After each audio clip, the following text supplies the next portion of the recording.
এরকম একটা ওয়েদারে কার কাজ করতে ভালো লাগে বলো তো? আমার তো মনে হয় জাস্ট স্কুটিটা নিয়ে বেরিয়ে পড়ি।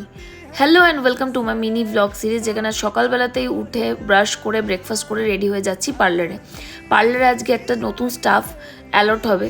তাকে অ্যালট করার আগে তাকে একবার ট্রায়ালে নিলাম, সে কাজটা কেমন জানে সেটা দেখার জন্য। যাই হোক, ট্রায়াল নেওয়ার পরে বাড়ি ফিরলাম। বাড়ি ফিরে দেখছি আমার বাচ্চাটা হেয়ার কাট করেছে। কী যে মিথ্যি লাগছে কি বলবো, একবারে কিউটও। যাই হোক, বাইরের ওয়েদারটা তোমাদেরও শেয়ার করলাম। আর নিজে মন খারাপ করে বসেছিলাম, যেহেতু এডিট করতে হবে, বাইরে বেরোতে পারবো না। দুপুরে লাঞ্চে খেলাম ভাত, কুমড়োর তরকারি, মাছ। খেয়ে নিয়ে বাকি আরেকটু এডিট বাকি ছিল, ওটা করে নিয়ে রেডি হয়ে সোজা চলে যাচ্ছে জিম।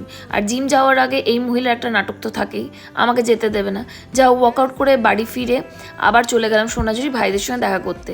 রাতের ডিনার প্রিপারেশনটা কিন্তু ইউভি করেছে, মানে ওই চাউমিনটা আর কি। বাকিটা তো আমার খাবারটা মা করেই দেয় প্রত্যেক দিন। দুটো খাবারই ইয়াম্মি হয়েছিল, সমস্তটা খেয়ে তোমাদের জানালাম